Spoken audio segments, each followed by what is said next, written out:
In today's episode, we are reviewing a T10 steel custom-made sword by Lewis Sword, and this is done in collaboration with my dojo, Tombukai Dojo, based in Cape Town, South Africa. If you're interested, please hit the link below. There is a guide on how to get a free lesson from us and where to find us. There comes a time in every Kenjutsu practitioner's life where you have to get a sword of your own, and this was my time. Unfortunately, this sword was not made of tameshigiri like a lot of people said it should have been, but that is so stupidly expensive, I couldn't afford it. So I decided to opt for the next best thing, which is a custom-made sword from China, of all places of course, and it's made out of T10 steel. A tool steel so strong that they say blades made out of it can cut through virtually anything. Now, I don't think that is the truth, but it's still very cool, and it means that this sword will last me probably my lifetime. Before we go on to explaining about the sword and how to buy a custom-made sword, I first wanted to do an unraveling, and you'll see it in the next video. The segment after that will be every single part that comes with this blade, me laid out flat on the table, and you guys can see exactly what I do and how I oil my blade. After that, I'll talk about how to buy a custom-made sword online and what you should look out for and what you should choose. So check the timestamps to choose exactly which part you want to see, and you can skip the rest if you don't want to see them. But yeah, without further ado, let's get into this video. I have to say, I'm thoroughly impressed with how Lewis Swords have shipped their blade. I've seen other people just wrap their blade in a cardboard box and ship it off, but they did an excellent job trying to preserve everything, even putting a plastic wrap around the actual blade itself so that it doesn't bounce around in the saya. Okay, awesome guys, here we are outside with the katana completely disassembled. I took the liberty of doing this just since there's so many videos online on how to do it and so forth. For you guys who are interested in knowing more about the katana, please, there's so many documentaries and so many little documents out there that tells you more about the katana. I'm just gonna have a quick run through since this is my katana and I have a few things that I wanted to point out to you guys. So let's start off with the tang, or called the nakago, which is this whole part that goes underneath the scabbard or the tsuka. So as you can see, there is writing on the scabbard. This is called the mei. As most of you probably already know, the tsuba, the fushi and the kuchigane is usually together in a set, especially if you buy them in bulk packages, as well as the manuki and makuge pin usually comes together as one set. You have the option to choose, however, your seppas, the colors of them. I chose the most basic format since a lot of katanas, especially antiques, you don't really see too much going on in it. Sometimes there's maybe a little bit of an engraving on it or something like that. And the same for my saya. I decided to just go for black. They will usually be black lacquered in the ancient days, that there would be some same, which is raised skin, that would be wrapped around here for better grip, or maybe some inserts for if you want to add like a little combat knife or a hairpin. But for mine, it's just very basics. And the same thing goes for my tsuba. My tsuba is just the normal wrapping. You do get other types of wrapping, but people really think that they are combat wrapping, but it's not. It is display wrapping. This is the only real wrapping that was used and the only real type of wrapping used for combat specifically. And I decided to go for white same because that just kind of goes with my color palette. Now to move on to the better part, which is coming to the actual blade. And this blade is extremely sharp, so I'm just going to keep this little cloth around it. I went ahead and took off all of the oil that comes with it. Usually you get standard packaged oil with blades like this when you ship them. I took it off just so that I can also see how the blade looks. So then the next part is basically you take your habaki, which is the first part, and you start reassembling. And as you can see, all of my fittings are now on the habaki, seppa, tsuba, seppa, fushigane, and then your tsuka. And basically now you just want to get it back in, which helps if you hold the blade and you press from the bottom, even just a light stamp. True katanas, you would be able to rip this whole thing apart by hitting down. The tsuka would come out, and by hitting back up, holding the blade and pushing from the bottom up, you should be able to get this whole thing in place. But since this thing is a recreational sword, a lot of times it's not going to be exactly like that, and in my case, unfortunately, we'll have to improvise. So exactly the same as what some people would recommend to do to take this out, you'll do the exact opposite and place the wood bar at the bottom, and you can either hit it in or you place it like this flat and then you use the hammer to hammer it into the thing.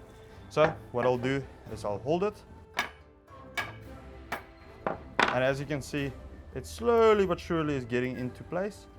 I'll do this a few more times.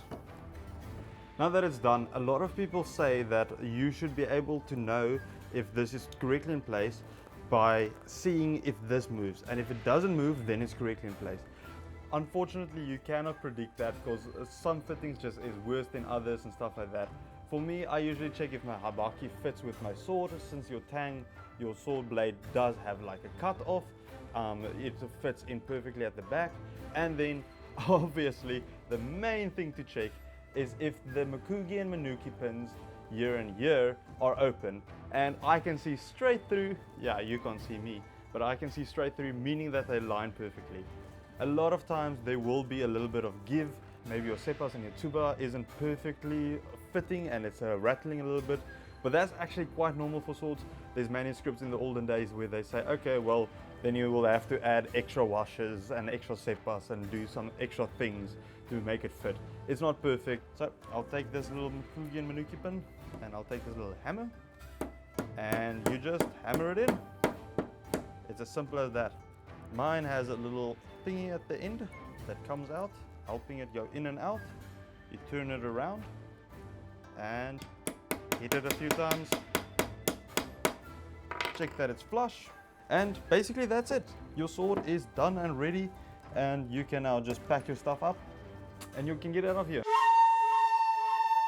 So some pointers. There's a lot of stores out there that made a lot of custom-made katanas, and they make them from a lot of different materials, from a 1060 to T10 steel, and it's all great. I would say the easiest one to buy is the one that is either closest to you, the least expensive, or the one with the biggest reputation. On every single site you'll get the key essentials, the blade type, the material type, and a few other things. Here and there you'll get a specialized site that will do specializations, like what your taper of your handle should be like, what specific patterns you want on your blade or on your saya. But honestly, for the most part, that doesn't add anything except some novelty to your sword. I would say, again, get the one that is for your purpose. Is it a display sword? Get something beautiful and something inexpensive. Want something practical? Get something that is a little bit more expensive, but get the right material for it, and don't care about all of the other things. The fittings and so forth is only pure choice. They don't add anything to practicality. So for me, the first thing was obviously practicality. For me, I needed a steel type that would be able to cut through anything and last my lifetime, which ended up being T10 steel. The other ones like spring steel and 1095 is very good, but they have their own caveats. So I decided to just opt out for the best one that I could buy. Secondly, my decision was to get a tapered edge, which means they differentially harden it by putting clay on just one part of the sword, meaning that the edge of the blade is always harder than the back end, meaning that the back end has some give and some flexibility, giving it more springiness, being able to withstand more damage. And the edge is harder, meaning it will be able to hold its edge for much longer. Then from there, you maybe choose your fittings. I chose a normal habaki, normal seppa, normal tsuba, normal fuchigane, kuchigane, and your Manuki and Makugi pins, because I just didn't need that much specialization in that. It's really cool. I chose ones that look really pretty to me, and I'm really excited and really happy with what I got. I do not think any of them are really a bad choice of what I got, but this is purely a preference choice, nothing to be too concerned about. Then the same thing with your tsuka. Choose a normal handle, because you won't be able to really use the other ones effectively, because they don't really do that much for your hand grip.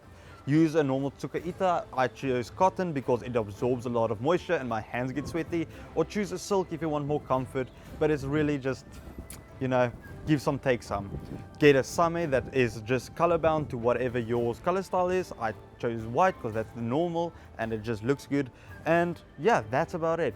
There's nothing really to choosing your katana more than personal preference and then understanding what it is you're going to get.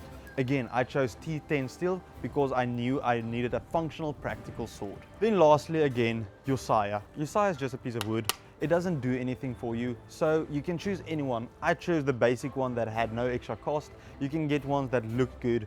Maybe I would say if you're a really heavy practitioner, get some same on your end so that you have better grip when you do any type of practices where you need to use your saya. Then again, your sageo, whatever you want to get it. Get a silk, it looks pretty, it feels nice, or get a cotton one. it doesn't cost anything extra, and then you're set for life. Lastly, you have a few minor customizations, something like deciding if you want the display stand, which is cool. I just didn't opt out for it because I'm not going to display it. It's going to be sitting in my room or being used. Or a carrying bag. A carrying bag is very useful, and I think it comes free. I got mine for free. A lot of people actually don't even use their carrying bags once they got it. They use like a gunsling for hunting rifles because it has more protection. Like you saw in this video on my tang, there's 2 engravings on both sides, and it got this specifically because I wanted it for myself and use it for educational purposes for other people. And basically that's it. That is the choices you have on a katana for most part. Here and there you can maybe have some other ones that, as I said, have key specializations, but I don't really care. I don't think you have to care either.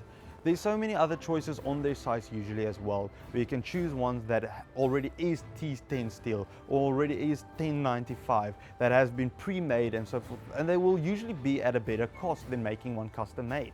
But at the same time, then you don't get what you exactly need or exactly want. If you are a complete beginner, get yourself a bokken or an iaito or even just a dull-edged blade. There's no need to get yourself a sharp blade. You're just going to hurt yourself most likely, and it's not going to look good for you or your dojo if you're part of one.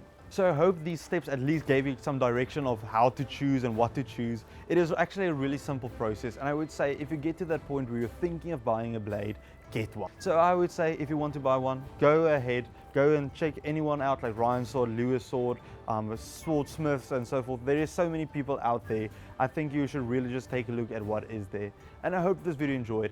If you want to, please like this video and subscribe to it. There's going to be more videos related to swords, kenjutsu, iaido, and a bunch of other things that has to do with our dojo here in Cape Town. So please stick around and find out what we offer and what it is that you can learn from us. Hope to see you all in the next video.